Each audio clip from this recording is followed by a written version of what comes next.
आज बैठक में एसआईटी की अंतरिम रिपोर्ट भी सामने रखी जाएगी, जिसके आधार पर ट्रस्ट में कई बड़े फैसले लिए जाएंगे। साथ ही राम मंदिर ट्रस्ट की व्यवस्था के लिए सीईओ की नियुक्ति पर भी फैसला होगा। अगर राम मंदिर ट्रस्ट में सीईओ की नियुक्ति होती है तो राम मंदिर से जुड़े सभी प्रशासनिक अधिकार सीईओ के पास चले जाएंगे। इतना कुछ हो गया क्योंकि केवल विश्वास के आधार पर चला रहे थे। अब आगे विश्वास के आधार पर नहीं चलना चाहिए। इसमें किसी योग्य सक्षम लोगों को रखना चाहिए जिनको मंदिर का प्रशासन आता है। प्रोसीजर्स सेटल करने चाहिए। सामान की सुरक्षा के लिए जो भी मॉडर्न इक्विपमेंट्स, गैजेट्स और सिस्टम्स हैं वो इस्तेमाल होने चाहिए और वो सब सेटअप करके जनता को बताना चाहिए, जिससे जनता को विश्वास हो कि पहले जो हुआ सो हुआ। अब आगे तो राम जी के पैसे में से 1 रुपया भी कोई ले जा नहीं सकेगा। ऐसा मैं सोचता हूं कि अगर वो मुझे पूछते तो मैं सलाह देता। राम मंदिर में चढ़ावा चोरी के खुलासे और चंपत राय के इस्तीफा देने के बाद से कोषाध्यक्ष गोविंद देवगिरी की भूमिका बढ़ गई है। आज होने वाली ट्रस्ट की बैठक से पहले उन्होंने एक चिट्ठी जारी करके अपना पक्ष रखा है। इस चिट्ठी में गोविंद देवगिरी ने कोषाध्यक्ष के रूप में अपनी भूमिका स्पष्ट की है। स्वामी गोविंद देव ने कहा कि कोषाध्यक्ष पद के लिए उन्होंने कभी निवेदन नहीं किया। वो हर महीने 1.5 महीने में अयोध्या आते हैं। प्रवास के लिए न्यास से 1 रुपया नहीं लिया। इसके साथ ही स्वामी गोविंद देवगिरी ने चढ़ावे के हर एक पैसे का हिसाब भी बताया है। गोविंद गिरी ने दावा किया कि कोष में जमा सारे डोनेशन का हिसाब है। कोष में जमा रकम की कभी भी जांच की जा सकती है। उनके सहयोगी चार्टर्ड अकाउंटेंट अयोध्या आते रहते हैं। चार्टर्ड अकाउंटेंट पैसे का हिसाब किताब करते हैं। स्वामी गोविंद देवगिरी ने दावा किया कि ट्रस्टी बनने के समय से अब तक उन्होंने किसी से भी कुछ भी नगद राशि या वस्तु मंदिर के लिए स्वीकार नहीं की है। मंदिर के चढ़ावे से उनका कोई लेना देना नहीं है।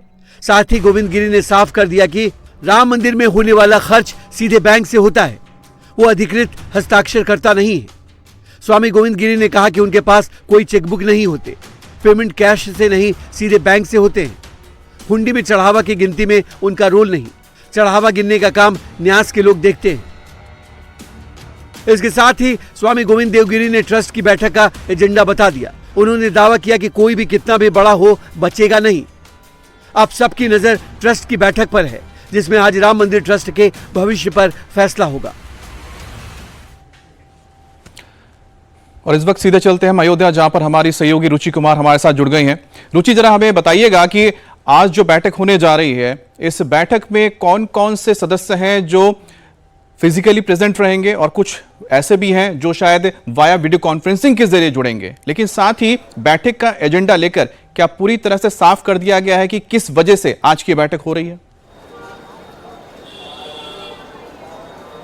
बिल्कुल, ये तो सबको साफ है कि आज का एजेंडा, मुख्य एजेंडा क्या है। अब अगर आप निर्मोही अखाड़े के जो अध्यक्ष हैं दीनेन्द्र दास, वो ट्रस्ट के मेंबर हैं, वो अयोध्या के बाहर हैं। शाम को 5 बजे तक अयोध्या वापस लौट पाएंगे। उनका कहना है कि वो वीडियो कॉन्फ्रेंसिंग से इस मीटिंग में जुड़ेंगे। अब के पराशरन है, 90 साल से ज़्यादा उनकी उम्र है, चेन्नई में रहते हैं। वकील, सुप्रीम कोर्ट के जो मुख्य वकील थे पूरे मामले के, वो वेब कैम से जुड़ेंगे। इसके अलावा विश्व प्रसन्न तीर्थ महाराज हैं, ये वेब कैम से जुड़ेंगे। और जो ट्रस्ट के अध्यक्ष हैं नित्य गोपाल दास, वो बीमार थे लखनऊ में, लेकिन अब वो आ चुके हैं अयोध्या वापस और वो मीटिंग में शामिल होंगे। इसके अलावा कृष्ण मोहन जो सदस्य हैं वो शामिल होंगे। गोविंद देवगिरी जी महाराज जो कोषाध्यक्ष हैं वो शामिल होंगे। परमानंद गिरी जी महाराज हैं, वो सब ये सारे लोग अयोध्या आ चुके हैं। स्वामी वासुदेवानंद सरस्वती ये भी अयोध्या आ चुके हैं। और चंपत राय और डॉक्टर अनिल मिश्रा तो अयोध्या में ही रहते हैं।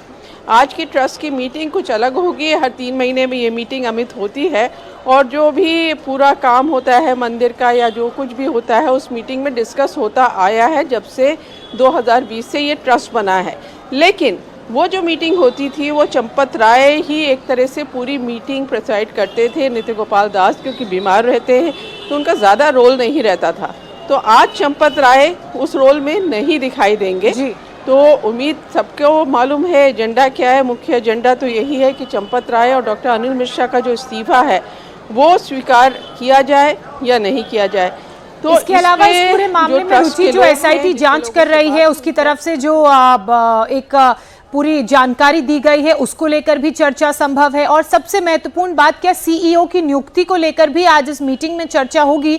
अगर होगी तो किस तरह की जिम्मेदारी सीईओ को इस बैठक में दी जाएगी? बिल्कुल, क्योंकि देखिए जो कुछ पूरा हंगामा हुआ है, जो आरोप लगे हैं कि चढ़ावे की चोरी हो रही है, तो एसआईटी की जो प्राथमिक रिपोर्ट आ चुकी है वो ट्रस्ट की मीटिंग में जितने मेंबर्स हैं उनके सामने ये रखी जाएगी और ये देखा जाएगा कि किस तरह से चंदा जो चढ़ावा है उसकी जो काउंटिंग थी उसमें कैसे गड़बड़ियाँ हो रही थी और इस बात पे भी विचार होगा कि इसको कैसे बेहतर किया जाना चाहिए, क्या क्या व्यवस्था है जिनमें सुधार की ज़रूरत है। अब ये ज़रूर है कि ये कहा जा रहा है कि सीईओ की नियुक्ति को लेके कुछ सदस्य तैयार नहीं है, उनका कहना है कि सीईओ नहीं बनाया जाना चाहिए, तो उस पर विचार होगा। लेकिन पूरा जोर यही रहेगा कि जिस तरह से व्यवस्था अंदर बिगड़ी, जिसकी उस वजह से व्यवस्था को बेहतर किया जाए और जो लोगों का विश्वास ट्रस्ट से उठा है उसे कैसे वापस एक बार उस विश्वास को पाया जाए। रुचि, इस बड़ी खबर पर आप नजर रखिएगा, दिन भर हम आपसे अपडेट लेते रहेंगे। दोपहर 3 बजे ये बैठक शुरू होने वाली है। फिलहाल राम मंदिर चढ़ावा चोरी के आरोपियों की बात करें तो अयोध्या की पुलिस का लगातार उन पर शिकंजा कसता जा रहा है। अयोध्या पुलिस ने रविवार को जेल में बंद 8 में से 5 आरोपियों से पूछताछ की। रविवार को जिन आरोपियों से पूछताछ की गई उनमें रमाशंकर मिश्रा, मनीष यादव, लवकुश मिश्रा, अनुकल्प मिश्रा और करुणेश पांडे का नाम शामिल है। अब पुलिस ने इन आरोपियों से करीब 4.5 घंटे तक पूछताछ की है। सूत्रों की माने तो पुलिस आज भी आरोपियों से पूछताछ कर सकती है। रविवार को पुलिस ने चढ़ावा चोरी के एक के बाद एक मामले में कई सवाल पूछे इन लोगों से और सूत्रों की माने तो इस दौरान आरोपियों ने कई अहम खुलासे भी किए हैं। राम मंदिर चढ़ावा चोरी के आरोपियों पर अयोध्या पुलिस का शिकंजा कसता जा रहा है। अयोध्या पुलिस रविवार दोपहर 1:50 पर जेल में बंद आरोपियों से पूछताछ करने पहुंची। आरोपी रमाशंकर मिश्रा, मनीष यादव, लवकुश मिश्रा, अनुकल्प मिश्रा और करुणेश पांडे से करीब 4.5 घंटे पूछताछ की गई। सूत्रों की माने तो पुलिस आज भी आरोपियों से पूछताछ कर सकती है। रविवार को पुलिस ने चढ़ावा चोरों से एक के बाद एक कई सवाल पूछे। किसके कहने पर चोरी की? चोरी का प्लान किसने बनाया? दान चोरी का मास्टरमाइंड कौन? चढ़ावे का कितना पैसा चुराया? किसके हिस्से में कितना आया? चोरी के पैसे से कहां-कहां प्रॉपर्टी खरीदी? अनिल मिश्रा और गोपाल राव का क्या रोल रहा? चोरी की बात पता लगने पर चंपत राय ने क्या किया? सूत्रों की माने तो पुलिस को पूछताछ के दौरान आरोपियों से कई अहम सुराग मिले हैं। सूत्रों की माने तो पुलिस को आरोपी अनुकल्प मिश्रा की चोरी की रकम से बनाई गई करोड़ों की संपत्ति का पता चला है। पुलिस के मुताबिक अनुकल्प मिश्रा ने करीब 65 लाख का मकान खरीदा। उसके ठिकानों से करीब 16,80,000 रुपए नकद बरामद किए गए। गांव में उसने एक फार्म हाउस खरीदा, एक डिजायर कार खरीदी, एक महंगी मोटरसाइकिल और एक एसयूवी बुक कराई। अनुकल्प मिश्रा को आउटसोर्सिंग एजेंसी के जरिए नौकरी पर रखा गया था और सीधे दान गिनने के काम पर लगाया गया। उसकी सैलरी 15,000 रुपए थी, लेकिन उसने चंद महीने में करोड़ों का साम्राज्य खड़ा कर लिया। पुलिस अब इन संपत्तियों की जांच कर रही है। इसके साथ ही पुलिस लवकुश मिश्रा की कमाई की जांच कर रही है। लवकुश मिश्रा पहले कार मैकेनिक था, बाद में आउटसोर्सिंग एजेंसी के जरिए दान गिनने के काम में लगाया गया। पुलिस को लवकुश मिश्रा के घर से छापेमारी के दौरान 14,25,000 रुपए कैश मिला है। साथ ही उसकी पत्नी के नाम से एक आलीशान घर मिला है, जिसका अभी काम चल रहा है। साथ ही पुलिस अनुकल्प मिश्रा और ट्रस्ट के सदस्य अनिल मिश्रा से पारिवारिक रिश्तों और दूसरे आरोपी लवकुश मिश्रा से करीबी रिश्तों की जांच कर रही है। राम मंदिर में चढ़ावा चोरी सामने आने के बाद पुलिस लगातार जांच कर रही है। अब एसआईटी भी अपनी फाइनल रिपोर्ट तैयार करने में लगी हुई है, लेकिन सियासी दलों ने इस पर बड़े बड़े दावे करके सरकार को घेरना भी शुरू किया है। इस बीच विश्व हिंदू परिषद ने चढ़ावा चोरी के मामले की जांच कर रहे डीएसपी को चिट्ठी लिखकर इन नेताओं से सबूत जुटाने में मदद करने के लिए कहा है। विश्व हिंदू परिषद के इंटरनेशनल प्रेसिडेंट आलोक कुमार ने इस चिट्ठी में समाजवादी पार्टी के नेता रामगोपाल यादव, कांग्रेस की महासचिव प्रियंका गांधी और आम आदमी पार्टी के चीफ अरविंद केजरीवाल के लगाए आरोपों का जिक्र किया और पुलिस से अपील की है कि वो इन नेताओं से पूछें कि उन्होंने किस आधार पर और किन सबूतों के साथ ये दावे किए हैं।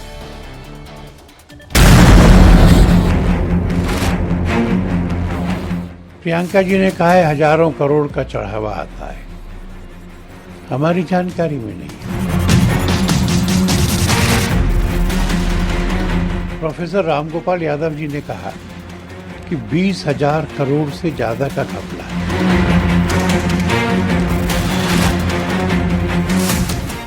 इनके पास में कुछ लोगों ने बताया होगा, कुछ कागज दिए होंगे, कुछ तो भी सामग्री होगी। इनको पता तो हो गई जो इन्होंने कहा है, तो उसके बारे में पुलिस समझ लेगी इनसे। राम मंदिर में चढ़ावा चोरी की जांच जैसे जैसे आगे बढ़ रही है, वैसे वैसे चोरी को लेकर नए नए दावे किए जा रहे हैं। ये दावे अब सियासी गलियारों में जोर पकड़ रहे हैं। इन दावों के बीच विश्व हिंदू परिषद के अंतर्राष्ट्रीय अध्यक्ष और सीनियर एडवोकेट आलोक कुमार की चिट्ठी ने सियासी हलचल के बीच उबाल पैदा कर दिया है। ये चिट्ठी राम मंदिर चढ़ावा चोरी की जांच कर रहे अयोध्या के डीएसपी आशुतोष तिवारी को लिखी गई है। इस चिट्ठी में उन सब के नाम हैं जिन्होंने राम मंदिर में चढ़ावा चोरी को लेकर बड़े बड़े दावे किए हैं। ये चिट्ठी तब लिखी गई जब एसआईटी जांच और पुलिस की इन्वेस्टिगेशन के दौरान सियासी हमले करके यूपी और केंद्र की सरकार को घेरने की कोशिश की गई। कांग्रेस की महासचिव और लोकसभा सांसद प्रियंका गांधी वाड्रा ने हजारों करोड़ की चोरी का आरोप लगाया, तो समाजवादी पार्टी के senior leader professor Ramgopal Yadav ने दावा किया कि कम से कम 20,000 करोड़ की चोरी का मामला है। वहीं आम आदमी पार्टी के सर्वे सर्वा अरविंद केजरीवाल ने करीब 200 करोड़ रुपए का कैश और बेशकीमती गहने, हीरे, सोने चांदी की ईंटें चोरी होने का दावा किया। और कम से कम 20,000 करोड़ रुपए का घपला है। 20,000 करोड़ रुपए का सोना चांदी जेवर, लोगों ने 50-50 किलो सोना दिया, करोड़ों रुपया दिया, हीरे के हार दिए करोड़ों रुपए, पता ही नहीं किसी। श्री राम मंदिर में चढ़ावे की चोरी हुई है, अब ये सब लोग मान रहे हैं, पर क्या असली दोषियों को, बड़े लोगों को, जो बड़े बड़े प्रभावशाली ताकतवर लोग इसमें शामिल हैं, उनको सजा मिल पाएगी? उनकी गिरफ्तारियां होंगी? क्या उनके खिलाफ एक्शन होगा? चढ़ावा चोरी के इतने बड़े बड़े दावों के बीच विश्व हिंदू परिषद के अंतर्राष्ट्रीय अध्यक्ष की चिट्ठी सामने आई। आलोक कुमार ने पूछा कि चोरी का यह आंकड़ा कहां से आया। इसके लिए बाकायदा अयोध्या के डीएसपी और मामले के जांच अधिकारी आशुतोष तिवारी को चिट्ठी लिखी गई। इस चिट्ठी में मांग की गई है कि जिन नेताओं ने सार्वजनिक मंचों पर मंदिर के चढ़ावे में चोरी या घोटाले के आरोप लगाए हैं, उनके बयान भी जांच के दायरे में आने चाहिए, ताकि दूध का दूध और पानी का पानी हो सके। इससे इन्वेस्टिगेशन में बहुत सहायता हो जाएगी। प्रोफेसर रामगोपाल यादव जी ने कहा कि 20,000 करोड़ से ज्यादा का घपला है। हमारी तो जानकारी में इतने पैसे वहां आए ही नहीं।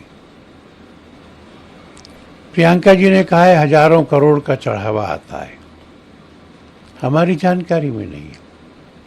अब ये बड़े लोग हैं, पढ़े लिखे लोग हैं,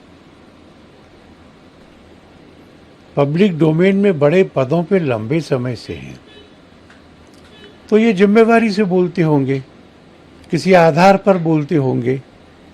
इनके पास में कुछ लोगों ने बताया होगा, कुछ कागज दिए होंगे, कुछ तो भी सामग्री होगी।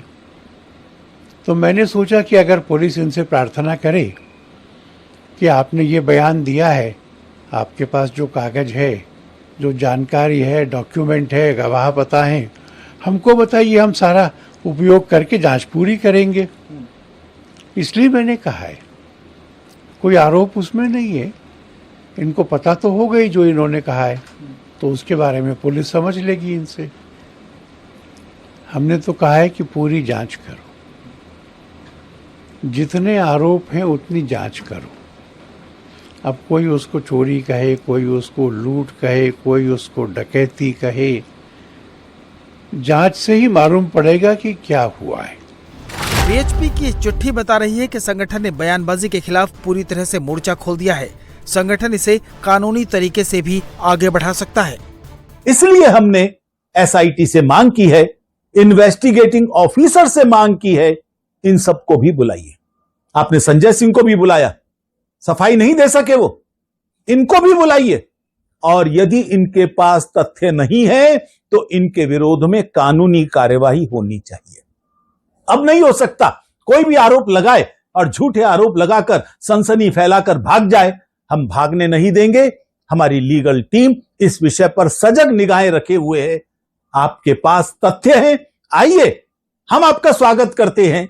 जांच में सहयोग दीजिए, लेकिन केवल आस्थाओं को तोड़ने के लिए, हिंदुओं को अपमानित करने के लिए, राम भक्तों को आहत करने के लिए अगर आप इस तरह के आरोप लगाएंगे तो हम इसको अब स्वीकार नहीं करेंगे।